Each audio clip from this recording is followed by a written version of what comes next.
오늘은 하나님의 진정한 위로를 받는 법이라는 제목으로 하나님의 말씀을 고린도서 1장 말씀을 선포합니다. 이건 제가 전에도 여러 번 제가 선포한 말씀이기는 한데, 여러분, 우리가 세상 살면서 가장 큰 위로가 뭐가 되느냐? 그리스도인은 구원의 위로가 가장 큰 줄 믿습니다. 무엇과도 바꿀 수 없는 진정한 가치가 구원의 위로입니다.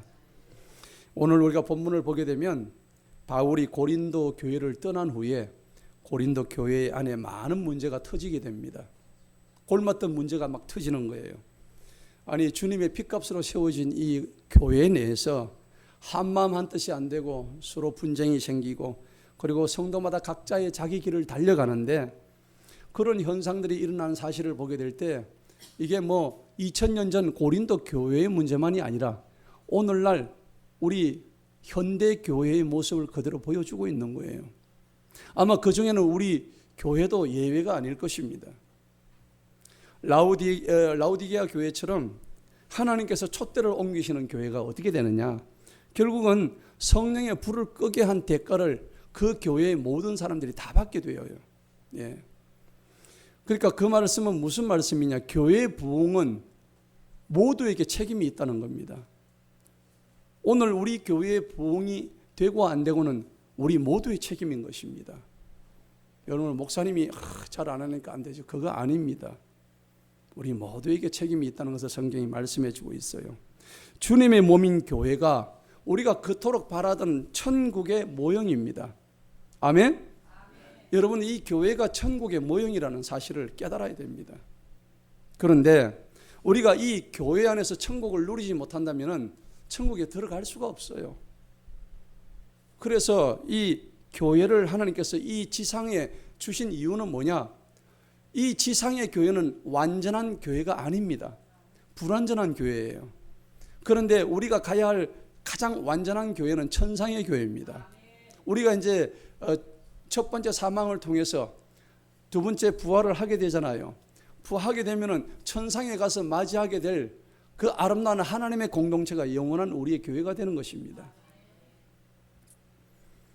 그래서 부흥된 교회를 보면은 부흥되지 아니한 가정이 없습니다. 여러분, 교회가 부흥하면 여러분들의 가정이 부흥할 줄 믿습니다. 우리 모두에게 책임이 있는 거예요. 네. 여러분, 찬송가를 제가 찬송가 438장을 되게 좋아해요. 내 영혼이 은총 입어 중환제짐 벗고보니 슬픔 많은 이 세상도 뭐로 화한다고? 천국으로 화한대요. 그 찬양을 내가 너무 좋아해요. 근데 슬픔 많은 이 세상이 천국으로 화할 때는 언제냐? 앞에 나와 있잖아요.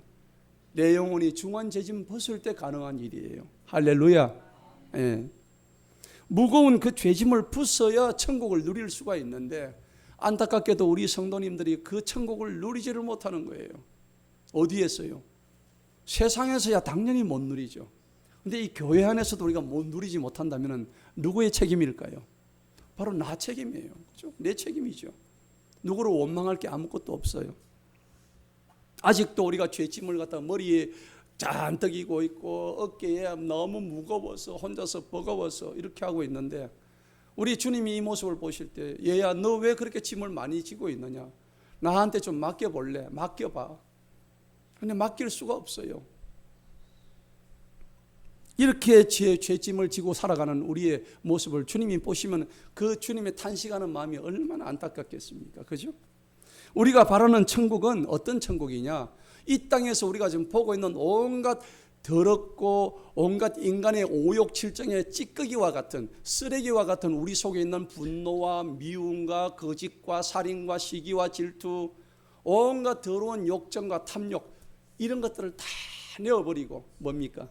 하나님의 사랑과, 그리고 서로를 격려하고 배려하고 이해하고 관용하고 용서하는, 그래서 우리의 그리스도인의 삶으로서 우리 진정한 말씀처럼 뭐가 넘쳐야 될까요? 우리 삶에서 기쁨이 넘쳐야 되겠죠. 그리고 감사가 넘쳐야 되는 거예요. 범사에 감사하고 모든 일에 기쁨이 우리 삶 속에서 드러나야 되는 거예요. 그래서 2000년 전 고린도 교회의 문제점을 사도 바울이 오늘 지금 지적하고 있는 거예요. 어떤 문제냐? 우리 죄의 구원을 위해서 자신의 그 하나밖에 없는 생명까지 내어주신 그 예수님을 사랑하지 아니하고 고린도 교회에서는 어떤 일이 있었느냐? 돈을 사랑했어요. 하나님보다 돈이 더 중요한 거예요. 여러분, 돈이 더 소중하실까요? 돈 아닙니다. 돈도 하나님이 창조하신 것을 우리가 알 때 돈의 주권자는 하나님이세요. 돈을 다스리는 분은 하나님이시라고요. 근데 그 고린도 교회는 돈을 사랑하고 음란한 문화에 젖어 있고, 그리고 교회가 사랑이 식어갑니다.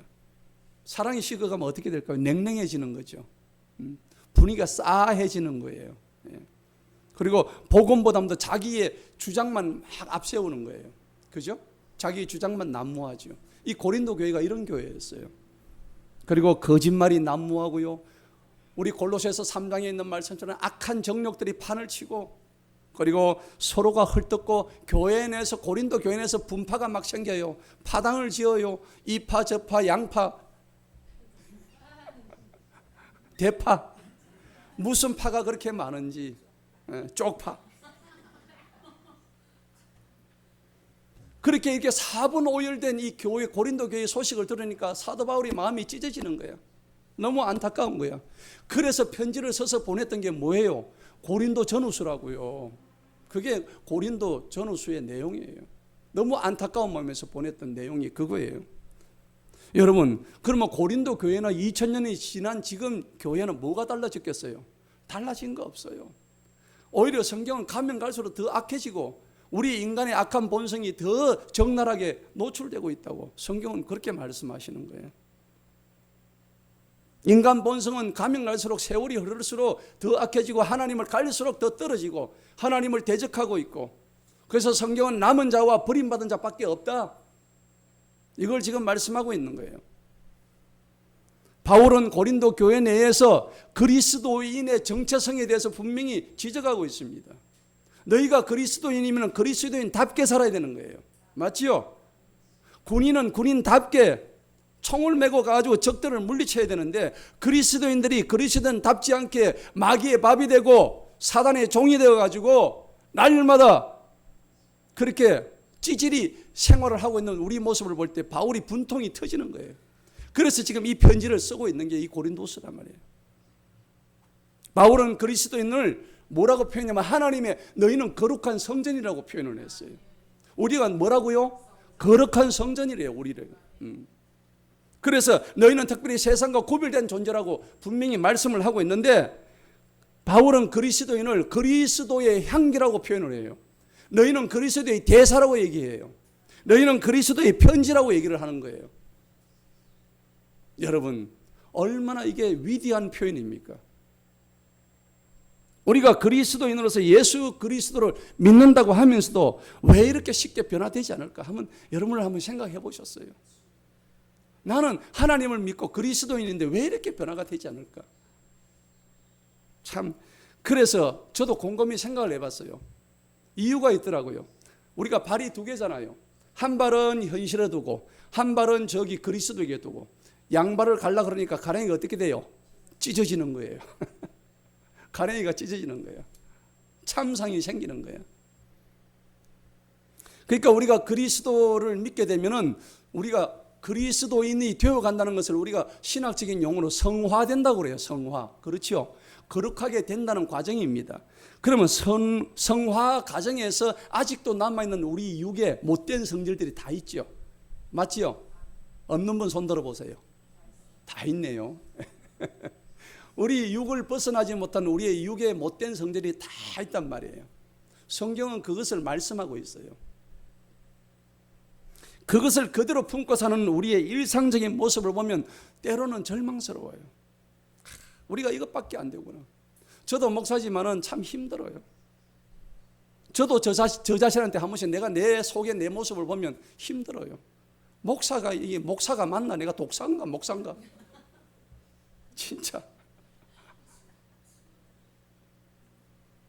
그런데 목사도 목양에 지치고 힘들 때가 많아요. 맞지요? 예. 그런데 저도 인간이기 때문에 목사도 위로받고 싶어. 진짜 위로받고 싶어요. 여러분들 앞에 제가 막 웃고 있지만 또 때로는 울고 있을 때도 있어요.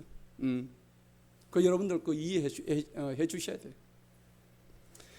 여러 가지 이제 주님이 위로를 주셔요. 그때그때마다 말씀으로 위로를 주셔요. 그런데 성경은 이 주님의 목사들에 대한 위로는 정확하게 데살로니가서 3장 7절에서 그렇게 말씀을 해 주셔요. 뭐냐 그러니까 목사는 언제 위로받는 게 목사냐? 성도의 믿음이 성장할 때 받는 위로가 최고의 위로라고 데살로니가서 3장 7절에서 분명히 말씀하고 있어요. 목사의 위로는 성도들의 믿음이 성장할 때 받는 위로가 최고의 위로다고. 여러분, 제 마음이에요. 저는 여러분들의 믿음이 성장할 때 받는 그 위로가 최고의 기쁨이에요. 진짜요. 목사의 기쁨 중에 기쁨은 성도들의 믿음이 성장하는 그 모습을 바라볼 때가 최고란 말이에요. 목사도 때로는 번아웃 돼요. 힘이 들어요. 모든 걸 넣고 싶을 때가 있다고요. 나는 목사님들은 우울증 걸린 거 나 이해가 간다 그러니까요. 어떤 대형교회 목사님이 우울증이 걸려가지고 내가 우울증 걸렸습니다. 성도들 앞에서 고백을 하더라고요. 진짜 그 모습을 보니까 진짜 울고 싶더라고.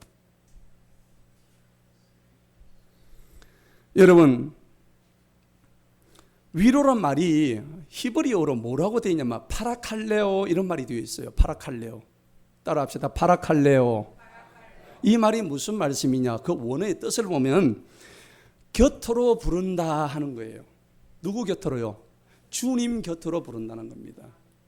그러면 이 땅에서 위로는 완전한 위로가 될까요? 안 될까요? 안 돼요. 그러니까 곁으로 부르는 게 위로예요. 영어로 comfort. comfort란 뜻은 안전하게 하다, 편안하게 하다 이런 말이에요. 우리가 이 땅에서는 comfort가 될 수가 없어요. 영원한. 그러면은 주님 곁으로 부를 때에 진정한 위로가 된다는 말이 그 원뜻이란 말이에요. 그럼 우리가 주님 곁으로 갈 때가 언제예요? 우리 이 몸이 죽고 하나님 곁으로 갈 때 진정한 위로가 온다는 거예요. 그럼 이 땅에서 받는 위로는 불완전한 위로예요. 그럴 수밖에 없겠죠. 그 순간순간을 우리가 깨닫고 견디는 거예요. 그래서 현대 교인들이 위로를 받지 못하는, 그래서 편안하지 못한, 여러분들 자신의 한번 얼굴을 한번 거울에 한번 비춰보세요. 저는 한 번씩 제가 제 얼굴을 비춰봅니다. 보면은 어떨 때는 환한 모습이 있을 때도 있는가 하면은 어떨 때는 얼굴이 왜 이렇지? 제 자신이 그렇게 느껴요. 예. 그런데 제가 이번 주에도 하나님께서 위로를 주시더라고요. 제가 이래 있으면 어떤 성도님이 전화 와가지고 목사님 나 이렇게 해가지고 내가 이번에 하나님께서 이렇게 믿음의 전진을 하게 해주시는데, 또 어떤 성도님들은 목사님 작은 거지만은 내 삶에 이렇게 작은 변화가 생겼어요 라는 그 고백의 전화를 들려올 때 저는 얼마나 큰 위로를 받는지 몰라요. 그래서 저는 여러분들이 한 번씩 이렇게 전화를 주실 때에 목사님 내 삶이 조금씩 변해갑니다 이렇게 할 때 너무 큰 위로 받아요. 마치 내 일보다 더 감사하고 기쁘고 어떤 소망을 가지며 그 속에서 하나님의 계획하심과 사랑을 제가 느끼는 거예요. 여러분, 정말 나 이렇게 변화되고 있어요. 하나님, 정말 내가 기도를 통해서 정말 내가 그분을 위해서 가슴이 벅차고 그분을 위해서 기도하지 아니할 수 없는 그런 그 상황까지 인도해 주신 그 하나님의 은혜가 너무너무 감사한 거예요. 자, 우리가 이렇게만 되면 얼마나 좋겠어요. 그렇지만 현실은 그렇지 않아요. 고린도 교회 내도 지금 똑같은 문제예요. 성화되지 못한 성화 과정에서 천국 소망의 미래를 바라보지 못했던, 여전히 과거의 구습에서 벗어나지 못했던 저 고린도 교인들의 자유하지 못함에 바울은 가슴이 답답한 거예요. 저는 이 구절들을 읽으면서 이 고린도서를 쭉 계속 읽으면서 너무나 하나님께서 우리를 불러주신 이유가 진짜 뭘까 하면 깊이 한번 생각을 해봤어요. 여러분, 예수님이 우리를 불러주신 이유가 뭘까요? 다른 거 아닙니다. 너가 죄의 종로로 타지 말라고 부른 거예요. 할렐루야. 그런데 우리가 지금 어떻습니까? 죄의 종살이를 하고 있다니까. 그죠? 무슨 죄가 뭐 큰 거라고 생각 드시죠? 뭐 살인을 해야 죄다. 이거 아니에요. 죄는 우리가 방심하는 순간 들어오는 게 죄예요. 오늘 교회를 가야 되는데 나 오늘 돈 좀 벌어야 되겠다. 어떻습니까? 그는 하나님보다 돈을 더 사랑하는 거예요. 예를 들면 그렇습니다. 그러면 이 죄의 결과는 무엇을 가져오느냐? 하나님의 자리까지 들어가는 거예요. 나의 주인이 누구인지를 모르는 거죠. 예수님의 우리를 불러주신 이유는 뭐냐니까 매이지 않는 삶으로 우리를 어떻게 해요? 초대하는 거예요. 할렐루야. 뭐 우리가 매이면 되겠어요? 예수 믿고 뭔가 매이면 되겠어요? 안 되잖아요. 예. 그리고 우리가 그 부르심에 응답을 하기 위해서 예수님의 자유로운 그 초대임을 우리가 기억을 해야 되는데 현실은 자유를 우리가 누리지 못해요. 말은 그렇게 하면서 현실은 너무나 자유롭지 못하는 거예요. 여러분 자신을 한번 돌아보세요. 내가 예수 믿고 진짜 자유를 얻은 분이 얼마나 있을까요? 진짜 내 삶이 자유한가? 여전히 나는 걱정과 근심과 염려에 쌓여 있고 거기에 붙들려 있고. 왜 그럴까요? 진정한 자유란 것은 돈에서 나오는 게 아니에요. 여러분은 무슨 권력에서 나오는 것도 아닙니다. 내가 무엇을 많이 가졌다고 해서 거기에서 자유가 나오는 게 아니에요. 그러면 재벌들이 제일 자유해야 될 거 아닙니까? 수많은 재벌들이 자살하고 있어요. 그 이유를 여러분 어떻게 보실까요? 돈이 많다고 자유한 거 절대 아닙니다.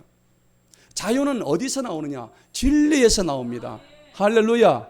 요한복음 8장 30절에 진리가 너희를 자유케 하리라. 진리가 우리를 자유케 하는 거예요. 부흥의 어물 윤인구 목사, 부산대 초대 총장이었던 설립자 윤인구 목사님이 그 조선 마지막 구한말에 하나님의 명을 받고 1903년생인 그분이 전 세계를 돌면서 하나님의 신학을 공부하면서 이 땅에 작은 변화를 갖다가 꿈꾸었던 그 조선의 한 청년이 오늘날 다시 한번 부활하고 있어요. 그 부활의 역사와 기적이 우리 교회를 지금 부흥의 물결로 오고 있음을 여러분들 기억하시기 바랍니다. 그것만이 예수님의 진리만이 우리의 존재를 변화시킬 수 있는 거예요.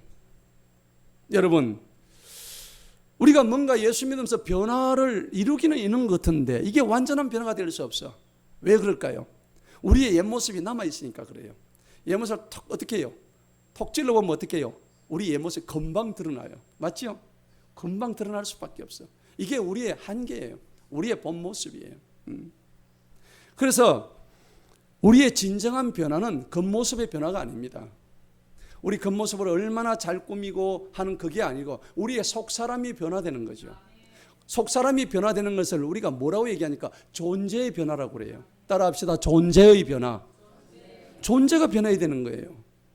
여러분, 그래서 성경은 행위냐 믿음이냐 얘기할 때 행위는 별로 중요하지 않다고 하지만 아니에요.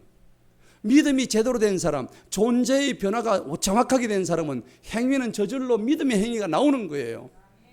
그래서 야고보에서는 믿음의 행위를 굉장히 강조하고 있는 거예요. 속사람의 완전한 변화를 통해서 예수님을 믿음으로 인한 존재의 변화를 통해서 행함의 변화가 생기는 거예요. 그런 저와 여러분 되시기를 축원합니다. 행함이 없는 믿음은 그 자체가 죽은 거예요. 그래서 여러분 진리를 아는 것만이 자유함을 얻는 비결인데 우리가 목이 타고 갈증이 날 때 여러분들 아이스크림이 목을 시원하게 해줘요? 생수가 시원하게 해줘요? 생수가 시원해요. 우리가 아이스크림을 하나 먹으면 그 순간에는 달콤하고 시원하겠지만은 그건 그뿐이에요.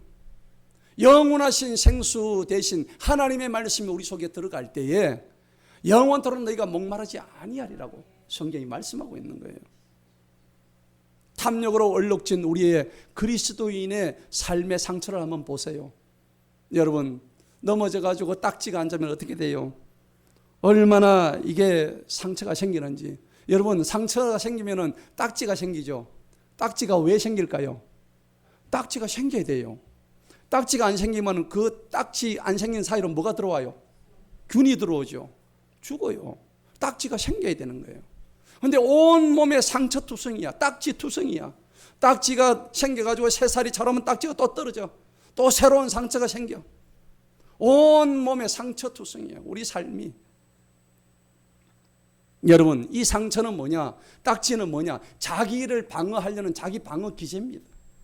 자기를 방어하려는 기제예요. 그 흔적들이에요. 그래서 상처가 나중에는 어떻게 될까요? 선인장 가시로 변해요. 너무 상처가 많으니까. 이 상처가 나중에 가시로 변해요. 여러분들 그 사막, 뙤약볕 사막에 있는 가시들이, 선인장들이 왜 가시로 변했을까요? 자신의 몸을 보호하기 위해서. 잎이 넓으면 다 죽잖아요. 그래서 그 잎을 갖다가 자기가 보호하기 위해서 가시로 만들어버린 거예요. 그런데 그 가시를 건드리면 어떻게 될까요? 가시에 찔려요. 아파요. 깊이 찔리면 죽어요. 그런데 그 가시에 찔려가지고 같이 흔들리면 그 선인장도 썩어서 죽게 되는 거예요. 우리 속에 얼마나 수많은 상처와 흔적과 가시가 있는지. 사랑하는 성도 여러분, 이 약한 세상을 살다 보면 고난도, 박해도, 시련도 우리가 겪게 됩니다. 제가 미국에 갔을 때 어떤 그 친구 목사님한테 얘기를 들었는데, 미국에는요 돈을 잘 버는 의사가 정신과 의사래요. 왜 그러냐 얘기를 들어보니까, 우리 한국에서는 뭐 정신과를 가면 정신병으로 생각하는데, 미국은 너무나 쉽게 가는 게, 감기 들면 병원 가듯이 쉽게 가는 게 정신과래요.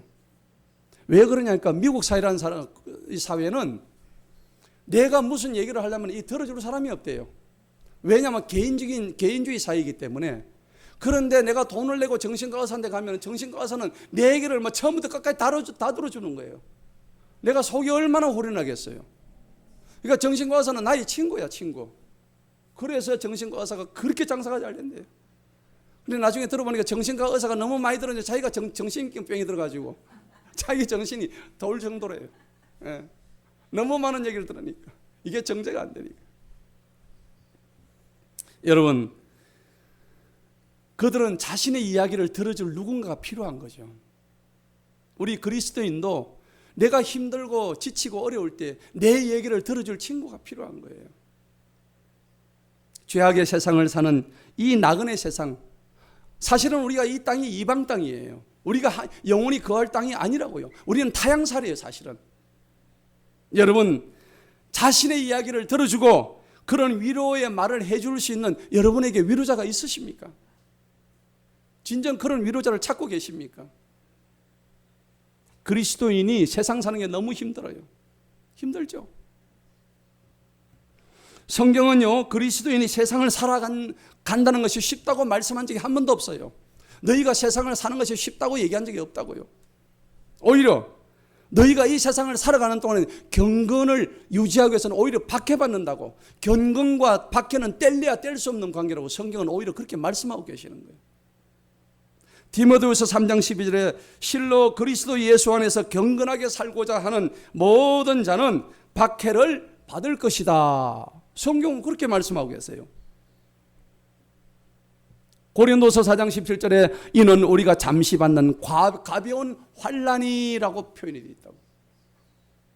여러분, 그리스도인도 힘든 생활 속에서는 위로가 필요하죠. 여러분, 위로가 필요한 거예요. 박해나 고난과 치열한 영적 전쟁 속에서 위로가 필요합니다.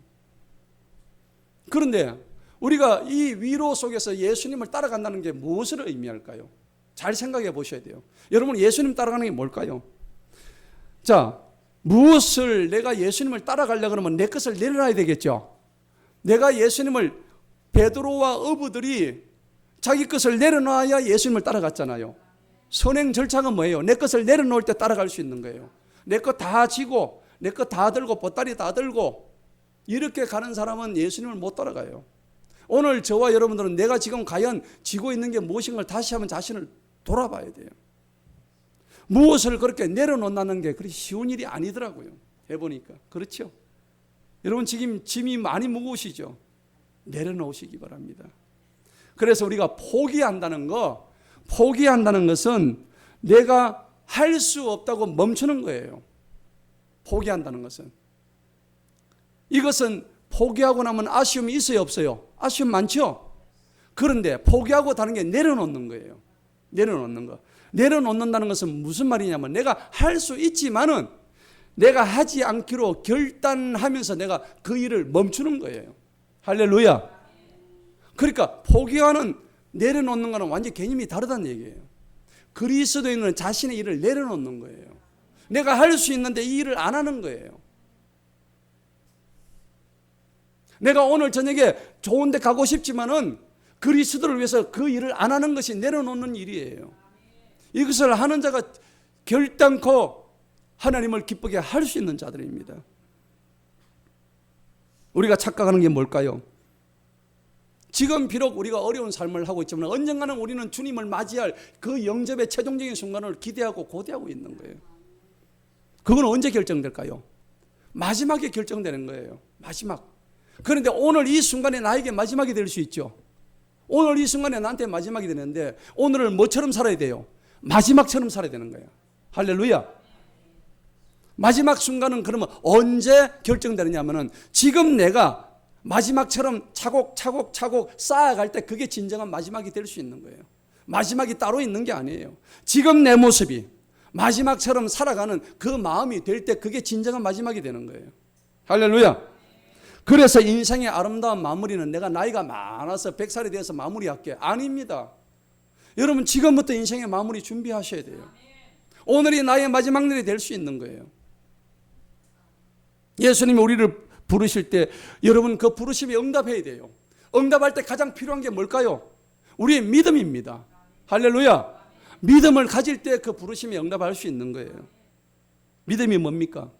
내가 끝까지 우리를 이끌어 주시는 그 주님의 나의 인생에 대한 간섭과 그 다음에 나의 인생에 대한 섭리를 완전하게 믿는 게 믿음이에요. 할렐루야. 지난 날을 여러분을 한번 돌아보시기 바랍니다. 하나님이 내 삶에 들어오셔서 얼마나 계획하셨고 나를 얼마나 인도하셨던가 하나님의 섭리가 느껴지는지요. 진짜 감사하죠. 저는 완벽히 느껴요. 하나님이 내 삶에 얼마나 개입하셨길래 오늘 제가 오늘 이렇게 목사가 돼서 강단에서 하나님 말씀을 선포하고 있을 꿈에나 제가 생각을 했겠습니까? 저와 여러분 똑같습니다. 우리가 신앙생활을 하면서 늘 넘어지는 이유가 뭘까요? 바라보는 대상이 주님 한 곳으로 고정이 안 되는 거예요. 시선 고정이 안 되죠. 늘 고정이 안 되고 분산돼요. 이쪽 보다가 저쪽 보다가 나중에 눈이 어떻게 돼요? 사팔뜨기 되는 거예요.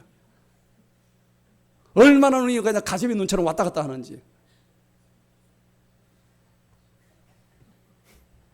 하나님은요 우직한 사람 좋아하세요. 우직한 사람. 미련 곰탱이라도 그냥 하나님 믿고 바라보는 사람, 그 사람을 좋아하세요. 이랬다 저랬다 하지 말고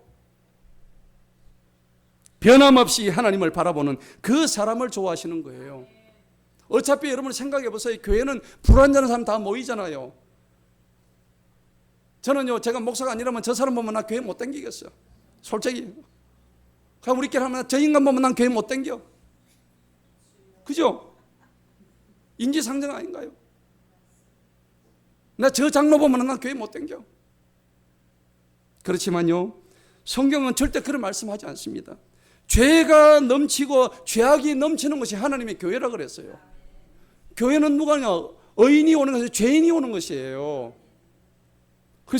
그래서 죄가 넘치는 것이 하나님의 은혜가 넘친다. 이 말을 잘못해서 가지고 교회 와가지고 죄를 더 져야 되겠구나. 그거 아닙니다.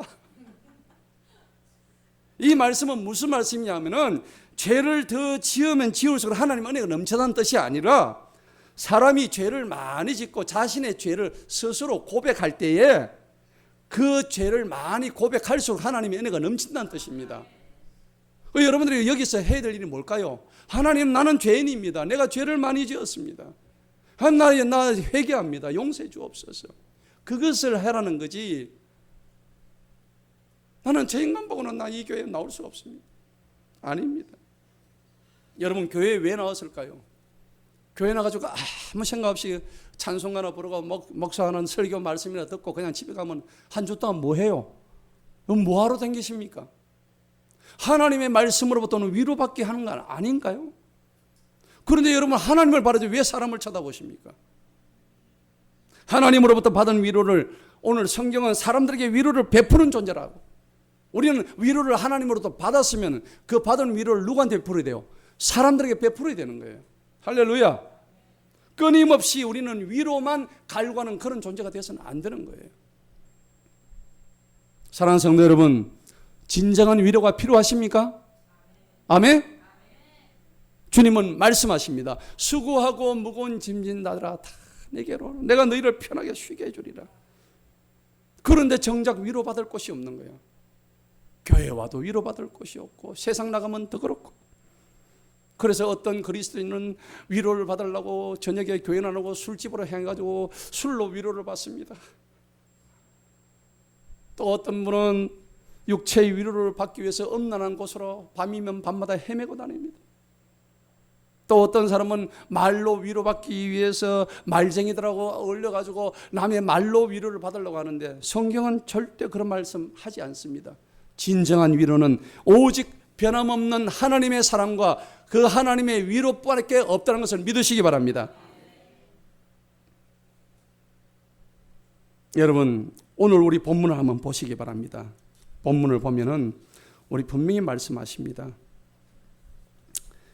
오늘 우리 본문에 보니까 3절을 한번 2절을 보십시다. 2절을 보니까 하나님 우리 아버지와 주 예수 그리스도로부터 은혜와 평강이 너희에게 있을지어다. 자, 여러분 평강을 다 바라시잖아요. 은혜와 평강은 누구로부터 온다고요? 예수 그리스도로부터 오는 거예요. 이것밖에 없습니다. 내가 은혜와 평강을 바란다면 예수님으로부터 바라야지 돈으로부터 바라고 술로부터 바라고 그거 아닙니다.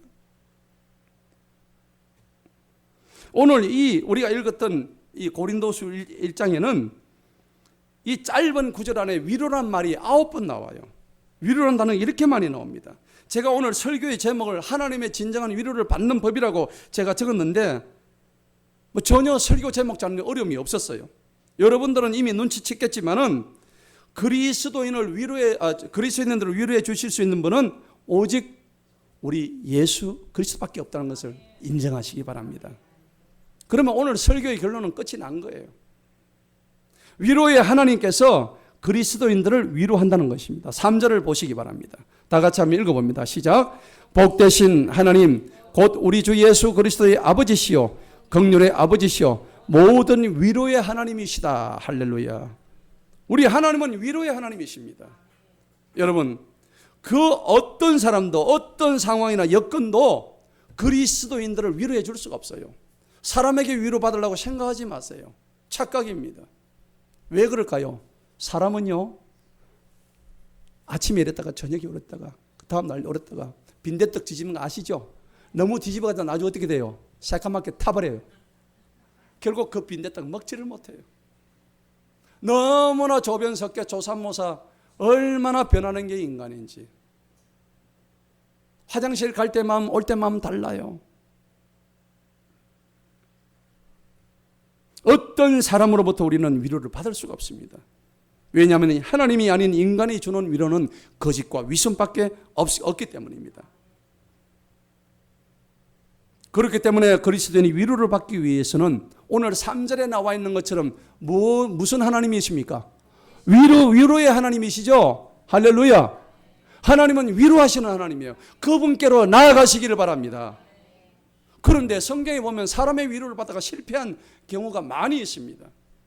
우리가 잘 아는 욥기서에 보면은 욥의 친구들을 통해서 하나님이 위로가 아닌 사람의 위로가 얼마나 엉터리인지를 보여주고 있어요.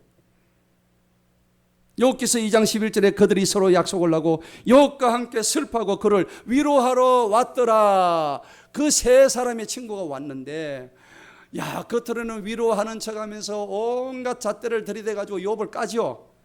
아주 훌륭하게 깝니다. 그죠? 욥의 마음이 어땠을까요? 위로를 받았을까요? 속이 쓰렸을까요? 속이 쓰립니다. 저 녀석들이 나를 위로하러 왔다니.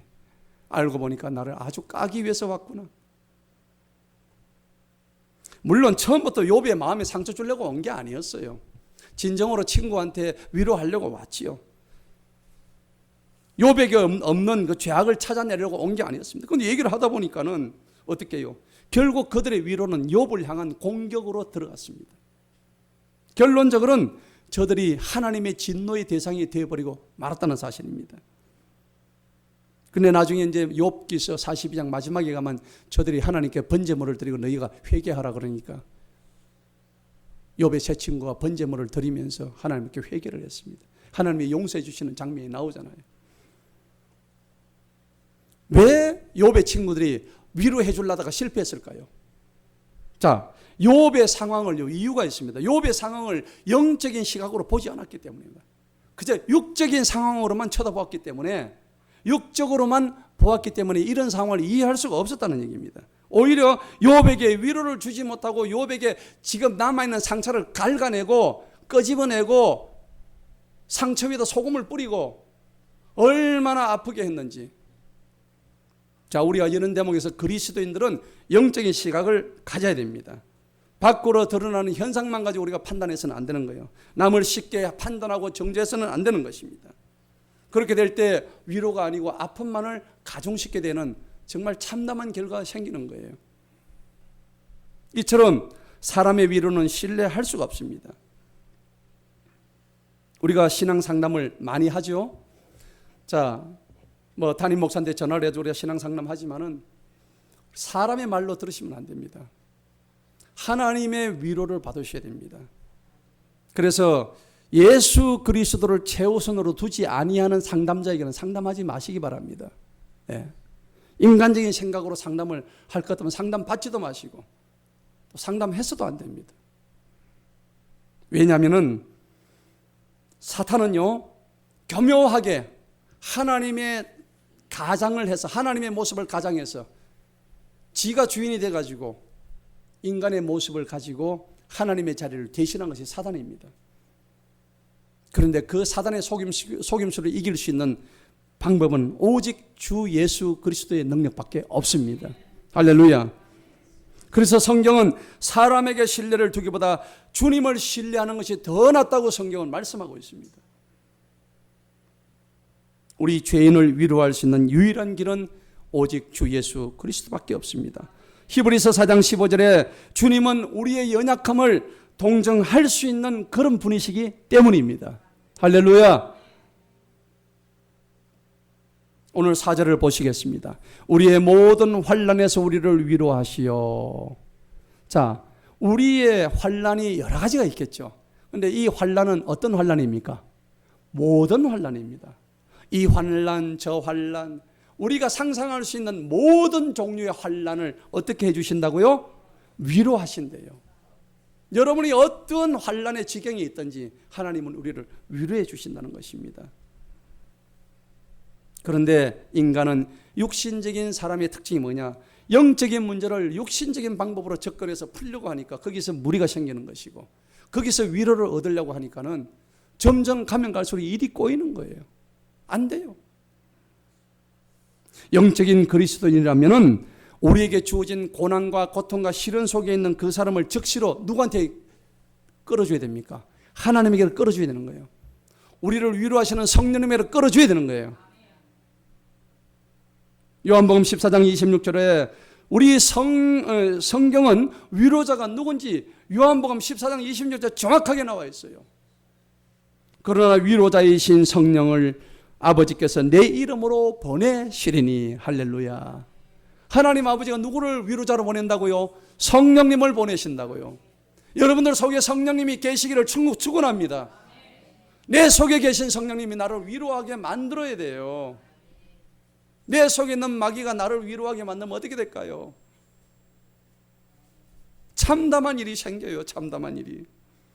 성령님이 내 이름으로 보내시는데 그가 너희에게 모든 것을 가르치신대요. 그리고 내가 너희에게 말한 모든 것을 뭐 한다고요? 생각나게 하시는 거예요. 우리가 요즘 성경 암송하고 있잖아요. 암송하면 뭐예요? 그 말씀을 내 삶에 대입해야 되죠. 빌립보서 4장 한번 외워봅시다. 시작. 주 안에서 항상 기뻐하라. 내가 다시 말하노니 기뻐하라. 너희 관용을 모든 사람이 알게 하라. 그만. 너희 관용을 모든 사람이 알게 했습니까? 알게 한 적이 있습니까? 여러분들의 관용이 있었나요? 외우면 뭐합니까? 내 삶에 누구를 관용으로 우리가 대한 적이 있었던가요? 암송의 효과는 바로 이런 데 있다는 겁니다. 이 암송을 하면서 하나님 내가 관용해야 될 시점에 이 말씀이 어떻게 해요? 성령님이 이 말씀을 나에게 보내주셔서 이 말씀이 생각나게 하시는 거예요. 할렐루야. 그런 삶이 되기를 축원합니다. 오순절이 있고 난 이후 성령 하나님께서는 모든 그리스도 안에 성령을 보내주셨습니다. 저와 여러분 속에 성령님이 계십니다. 지속적으로 우리를 위로하고 계시는 거예요. 그렇기 때문에 그리스도인들은 성경이 제시한 분명한 위로자, 보혜사 성령님을 잊어서는 안 되는 것입니다. 오늘 이 모든 환난을 우리가 바라볼 때 우리 인생의 모든 환난은 우리가 자처한 것도 있지만 하나님이 우리한테 환난을 주시는 거예요. 왜 환난을 주실까요?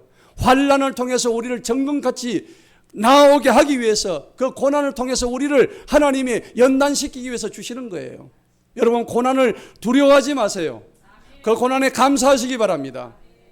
하나님 나를 쓰시려고 이렇게 고난을 주시는데, 하나님 제가 못 깨달았습니다. 제가 제 생각만 했습니다. 제가 어리석었습니다. 우리가 시편 23편 4절에 죽음의 사망의 음침한 골짜기를 다닐지라도, 우리 외웠잖아요. 시편 23편 다 같이 외웁니다. 시작. 여호와는 나의 목자시니 내가 부족함이 없으리로다. 그가 나를 푸른 풀밭에 누이시며 쉴만한 물가로 인도하시는도다. 내 이름으로 내 영혼을 소생시키시고 자기 이름을 위하여, 그 다음 내가 사망의 엄침한 골짜기로 다닐지라도 해를 두려워하지 않을 것은 주께서 나와 함께 하십니다. 주의 지팡이와 막대기가 나를 안위하십니다. 자, 오늘 분명히 나오죠. 주님의 지팡이와 막대기가 나를 안위하신다고.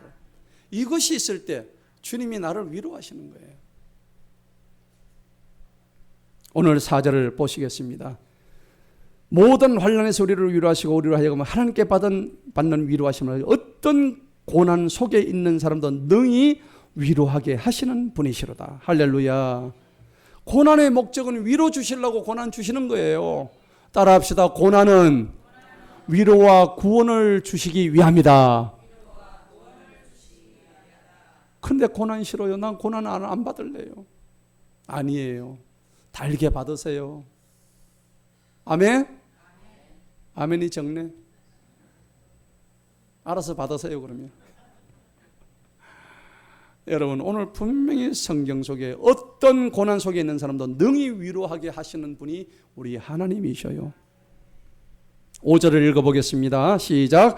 이는 그리스도의 고난들이 우리 안에 넘치는 것 같이 우리의 위로도 그리스도를 통하여 넘치기 때문이라. 아멘. 우리 그리스도인들의 고난이, 그리스도의 고난들이 우리 안에 넘치는 거예요. 굉장히 중요한 것입니다. 위로의 조건이 뭐냐? 하나님은 우리를 위로하시는 조건이 고난 때문에 위로하시는 거라고요. 할렐루야. 고난 없는 사람은 위로받을 자격이 없어요. 고난 때문에 우리가 위로를 받는다고 성경은 증언하고 있습니다. 그런데 그 위로는 누구를 통해서 받아야 돼요? 그리스도를 통해서만 받는 것이 그 진정한 위로다. 오늘 성경이 말씀하고 있습니다. 하나님의 위로가 근거가 되기 때문에 우리는 남을 위로할 수가 있는 거예요. 내가 받은 이 위로를, 내가 받았던 이 좋은 위로를 남에게 위로할 수 있는 능력을 우리는 부여받은 자들이에요. 그래서 그리스도인들은 근거가 다 있습니다. 왜? 주 예수 그리스도의 보혈의 근거가 있기 때문에 우리는 죄들의 용서를 이미 받은 거예요. 주님의 희생의 제사가 근거가 되기 때문에 더 이상의 행위가 필요 없습니다. 믿음으로 구원받은 거예요. 그렇기 때문에 주님의 부활이 근거가 되기 때문에 우리 성도들의 찬란하고 영화로운 부활이 가능한 거예요. 너무 멋지잖아요. 그래서요, 이사야 40장 1절에 위로에 관한 말씀을 이렇게 하셔요. 너희는 40장 1절에 너희는 위로하라. 너희는 내 백성을 위로하라. 누가요? 너희가 하라고요. 너희가요. 너희가 내 백성을 위로하라고. 너희는 하나님이 말씀하시는 그 위로를 너희들이 분명히 하라고요. 그리고 데살로니가전서 5장 11절에 서로 위로하고 서로 세워주라고 성경이 말씀하고 있습니다. 할렐루야. 우리 이 교회 안에 서로 위로에 놀라운 하나님의 능력이 충만하시기를 축원합니다. 위로의 말씀을 던지세요. 위로하세요. 상대를 위로하시라고요. 내가 하나님의 위로가 없었던들 내가 어찌 오늘 여기 있을 수가 있겠습니까? 위로받기만을 구하지 마시고 남을 위로하면 하나님이 여러분들 마음속에 엄청난 위로를 주실 것입니다. 그 위로를 받으시기 바랍니다.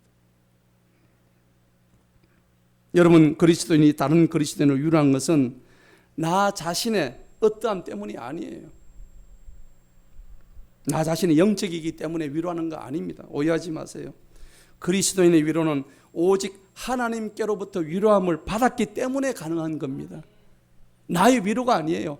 하나님으로부터 받았던 그 그리스도의 위로 때문에 내가 남을 위로하는 거예요. 여러분, 위로할 때 어떻게 할까요? 가장 좋은 게 기록된 말씀으로 위로하시기 바랍니다. 할렐루야. 하나님의 살아있는 권능의 말씀으로 위로하시기 바랍니다. 6절을 다 같이 보겠습니다. 우리가 고난을 받는다 하여도 너희의 위로와 구원을 위함이다. 고난의 목적이 분명하지요. 우리가 고난을 받는 게 무엇과 무엇을 위함입니까? 위로와 구원을 위함이래요. 최고의 위로가 그겁니다. 최고의 위로가 그거예요.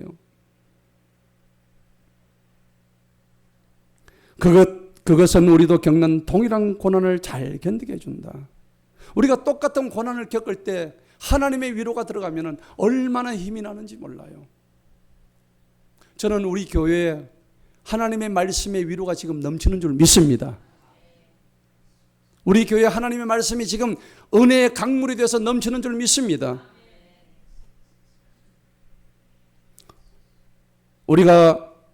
우리도 겪는 동일한 고난을 잘 견디게 해주며 혹 우리가 위로를 받는다 하여도 너희의 위로와 구원을 위함이니라. 여러분, 고난이 클수록 위로도 큽니다. 여러분, 감기로 고생하는 사람과 암으로 고생하는 사람은 분명히 차이가 있습니다. 그 차이를 여러분들 아시기 바랍니다. 더 큰 병을 앓은 사람에게는 하나님의 더 큰 위로가 가는 거예요. 고난이 클수록 하나님의 위로가 큰 거예요. 여러분이 주님을 위해서 그리스도의 고난의 동참자로서 그리스도의 고난을 넘치게 받았다면 기뻐하고 감사하시기 바랍니다. 만약에 주 예수 그리스도께서 이 땅에 우리 인간을 위해서 오시지 아니했더라면 우리는 어디서 위로를 받았을까요? 너무나 참담한 일이 아니겠습니까? 우리를 향해서 주님이 위로하신다는 상상도 할 수가 없었던 일들이에요. 그런데 주님께서는 인간으로서 이 땅에 내려오셨고 슬픔을, 죽음을 다 겪으셨기 때문에 우리를 능히 위로하고도 남은 그런 분이시라는 것을 믿으시기 바랍니다.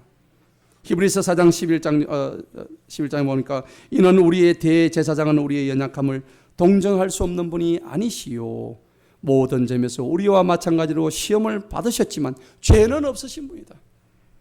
그러므로 우리가 은혜의 보좌로 어떻게 나가요? 담대히 나가자. 은혜의 보좌로 담대히 나가서 주님 앞에 우리의 모든 것을 고하자는 겁니다. 하나님 날 위로해 주세요. 하나님 나 위로해 주세요. 그럼 하나님께서 여러분들이 기도할 때에 등을 톡톡 치십니다. 그래 누구야? 내가 널 위로한다. 하염없이 그 흐르는 눈물을 닦아주시는 그 주님. 마지막 7절을 읽겠습니다. 다 같이 읽습니다. 너희에 대한 우리의 소망이 견고함은 너희가 고난에 참여하는 자들이 된 것 같이 위로에도 그러할 줄을 우리가 알미라. 아멘. 오늘 저와 여러분에게 오는 그 위로를 더욱 넘치게 받는 것을 원하신다면 그리스도의 고난의 동참자가 되시기를 바랍니다. 주님이 받으셨던 그 고난 때문에 우리가 위로받는 거예요. 주님이 고난을 안 받으셨다면 주님이 주시는 그 위로가 우리에게 별 다가오지 않을 거예요. 똑같은 심정으로 인간의 모든 겪을 수 있는 모든 고통과 슬픔과 모든 것을 다 겪으신 그 주님의 위로가, 여러분 어떤 고난인들 주님의 고난보다 더 크신 분이 계십니까? 없죠. 주님의 고난보다 내 고난이 더 크다 하면 손들어 보셔요. 없죠. 그리스도 고난의 동참자가 되면 고난이 넘치면 넘칠수록 그 주님의 위로가 더 크실 줄 믿습니다. 오늘 말씀의 결론을 맺겠습니다. 그리스도인이 세상사람이 주는 말로 어떻게 위로를 받을 수 있을까요? 그리스도인은 오직 말씀에 기록된 하나님의 말씀으로 위로를 받을 뿐입니다. 여러분 주님의 말씀으로 위로받으시기 바랍니다. 하나님은 영원토록 우리의 동행자십니다. 인간의 말의 위로는 순간적이고 육신적인 위로의 말은 될 수 있겠지만 결코 주님이 주시는 영원한 위로와는 아무런 비교가 될 수가 없습니다. 지금 위로가 필요하신 분은 위로부터 오는 위로를 구하시기 바랍니다. 주님은 위로의 주님이십니다. 그분께 구하셔서 오늘 주님은 우리에게 위로를 주시기 강력하게 기다리고 계십니다. 그분의 이름을 부르시기 바랍니다. 주님 앞으로 달려가시기 바랍니다. 복음을 위해서 힘들었더라면 여러분 주님 앞으로 달려가세요. 지금 영적 전쟁에서 두렵고 떨린다면 주님한테 달려가시기 바랍니다. 그리스도의 고난의 동참자로서 주님께 나오시기 바랍니다. 돌아온 탕자를 위해서 두 팔을 환하게 벌리고 내 아들아 잘 왔다. 네가 밖에 나가서 분탕짓을 하고 내가 주었던 돈을 다 탕진했지만은 너는 이제 내 아들이다 라고 품어주시는 그 주님의 위로의 말씀에 이 아들은 다시 한번 새 힘을 얻습니다. 오늘 우리는 모두 돌아온 탕자에 불과한 존재들입니다. 우리는 전부 다 돌아온 탕자, 탕녀, 탕돌이들입니다. 아멘? 그렇지만은 그 탕자, 탕녀, 탕돌이를 붙들어 주시는 그 주님의 위로의 말씀 앞에 주님 감사합니다. 주님 저를 다시 살려주셔서 감사합니다. 주님 기쁩니다. 이제는 주님의 주신 그 위로의 말씀만 붙들고 살겠습니다 라는 다짐을 하면서 하나님께, 위로의 하나님께 달려가서 완전하게 치유받고 승리하는 저와 여러분 되시기를 주님 이름으로 축원합니다. 기도하겠습니다. 하나님 아버지 감사합니다. 그리스도의 고난이 우리에게 넘친 것 같이 그리스도의 고난이 넘치는 우리 위로도 그리스도로 말미암아 넘치게 하시는 주님의 은혜에 감사드리나이다. 아버지, 세상에서 위로받지 아니하고 주님의 말씀으로 위로받고 주님의 고난에 같이 동참함으로써 주님이 우리를 위해서 아버지 베풀어 주셨던 그 위로에 동참하는 저희들 되게 하여 주옵소서. 이번 한 주간도 주님의 말씀으로 살아가게 하시고 힘을 얻게 하시고 또 영원토록 주님과 동행 승리할 수 있도록 인도하여 주옵소서. 감사하고 예수님의 이름으로 기도합나이다. 아멘.